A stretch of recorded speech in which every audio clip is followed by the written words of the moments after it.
सुनो नौकरी, तुम इतना भाव क्यों खाती हो? क्या वहाँ साल 2026 छात्रों के भविष्य का साल है या फिर इसे गड़बड़ी और लीकेज का नेशनल ईयर घोषित कर देना चाहिए? आज बात सिर्फ पेपर लीक की नहीं, उस रेवेन्यू की होगी जो आपकी जेब से निकाला जाता है। ये साफ दिखाता है कि स्टूडेंट को बोर्ड की चेकिंग और डिजिटल इवैल्यूएशन प्रोसेस पर भरोसा नहीं है।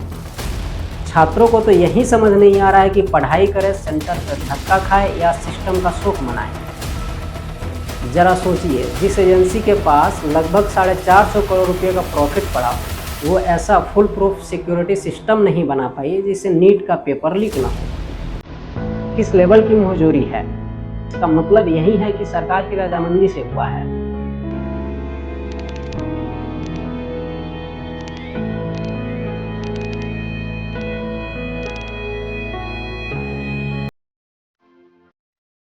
सुनो नौकरी, तुम इतना भाव क्यों खाती हो?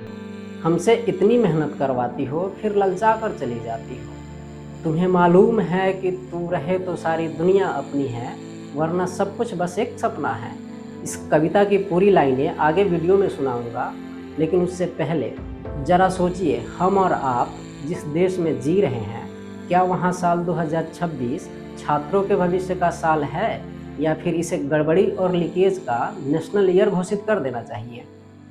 पहले नीट पेपर लीक, फिर सीबीएसई ओएसएम यानी ऑन स्क्रीन मार्किंग में डिस्क्रिपेंसी, और जो लेटेस्ट गड़बड़ी हुई है वो एसएससी में, जिसकी वजह से कई सेंटर पर इसका भी पेपर कैंसिल करना पड़ा था। पर इस पर तो सबने बताया कि क्या हुआ और कैसे हुआ। लेकिन हम बात करेंगे उस कमाई की, उस बिजनेस की, जो आपकी और हमारी मजबूरी की वजह से बड़े बड़े बोर्ड्स कमाते हैं।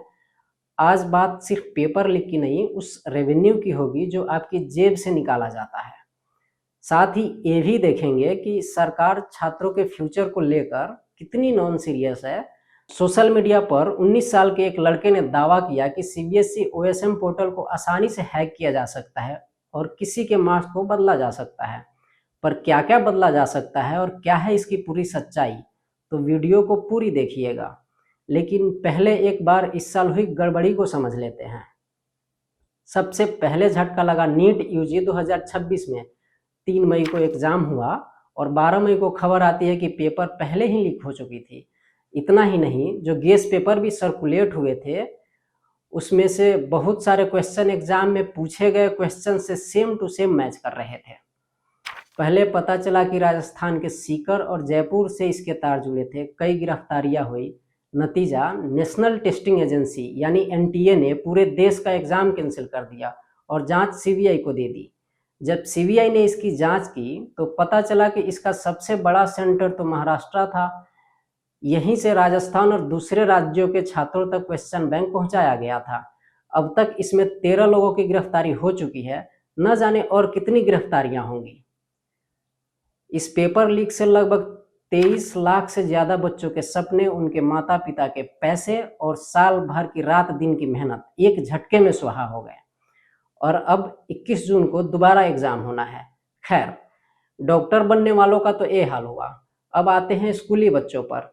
सीबीएसई क्लास 12 के रिजल्ट आए तो ऑन स्क्रीन मार्किंग यानी ओएसएम सिस्टम और आंसर शीट के मूल्यांकन में ऐसी गड़बड़ी सामने आई कि छात्रों के एक्चुअल कॉपी सर्वर पर अपलोड स्कैन कॉपी का कोई मैचिंग ही नहीं था।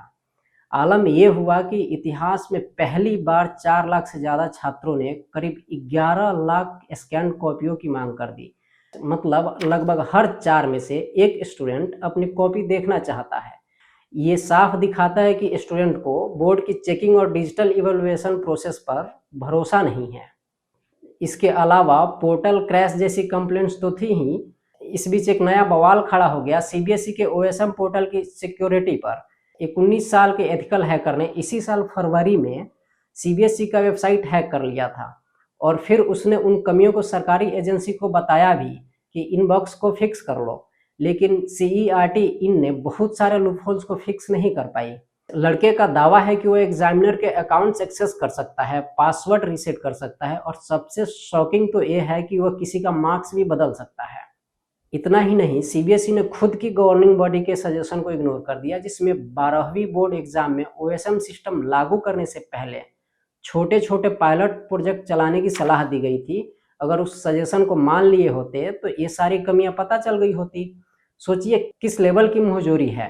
खैर, नीट और सीबीएसई का मामला अभी शांत भी नहीं हुआ था कि एक लेटेस्ट झटका 25 और 26 मई को एसएससी जीडी कांस्टेबल 2026 के एग्जाम में लगा।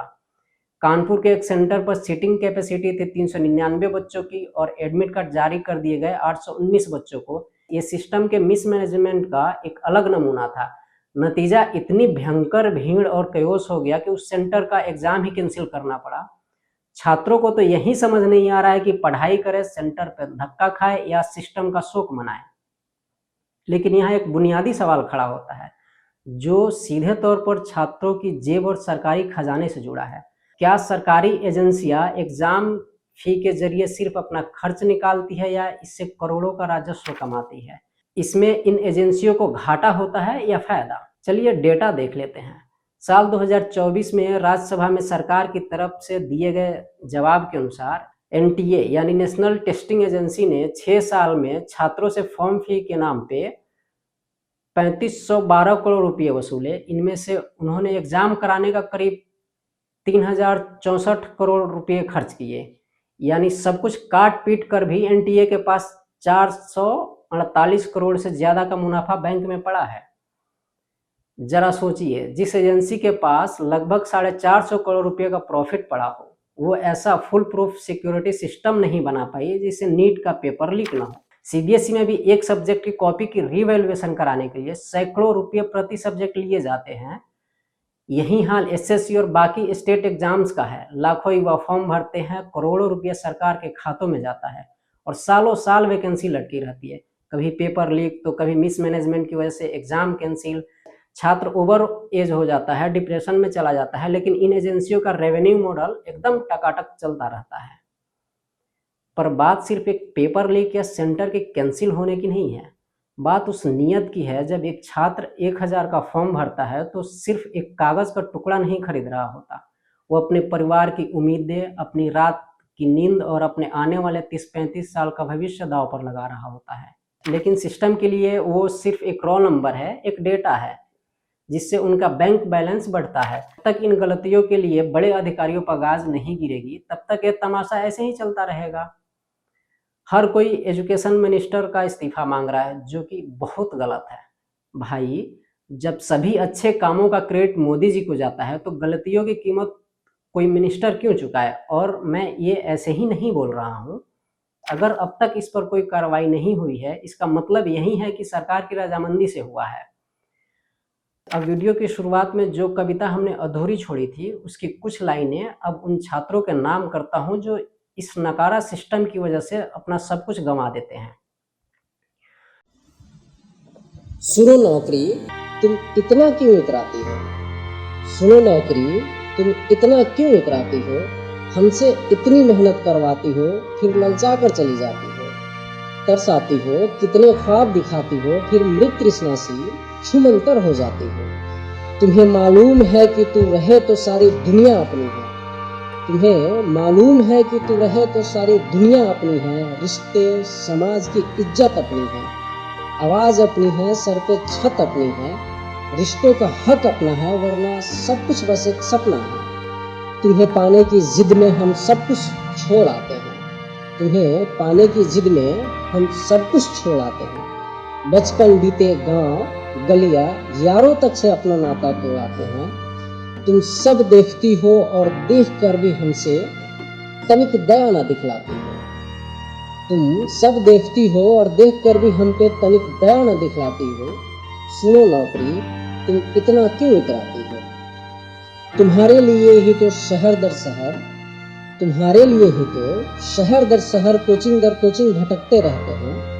परीक्षा सेंटर पहुंचने के लिए ट्रेनों बसों में लटकते रहते हैं, फिर भी तुम हाथ न आती हो। सुनो नौकरी, तुम इतना क्यों इतराती हो? अब तो तुम्हारा साथ सरकारें भी निभाती है। अब तो तुम्हारा साथ सरकारें भी निभाती है। कभी परीक्षा रद्द तो कभी नई स्कीम लाती है। खिलाफत में हम सड़कों पर उतरते हैं, लाठियां खाते हैं, जेल जाते हैं, कोर्ट कचहरी चक्कर लगाते हैं, पर बस एक बार मिलने खातिर हमसे तुम इतनी जद्दोजहद करवाती हो। सुनो नौकरी, तुम इतना क्यों इतराती हो? इतने संघर्ष के बाद तो हमारी आशाएं टूट जाती है। इतने संघर्ष के बाद तो हमारी आशाएं टूट जाती है। तुम नहीं मिलती तो हमारे हाथों से उनकी उंगलियां छूट जाती है। ऐसे हालात देख हमारी तुम दूर बैठी मुस्कुराती हो। सुनो नौकरी, तुम इतना क्यों इतराती हो?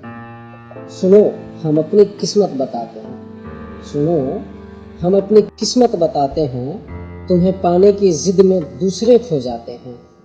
एक बार मिलने के लिए हमसे क्या क्या जतन करवाती हो। सुनो नौकरी, तुम इतना क्यों इतराती हो?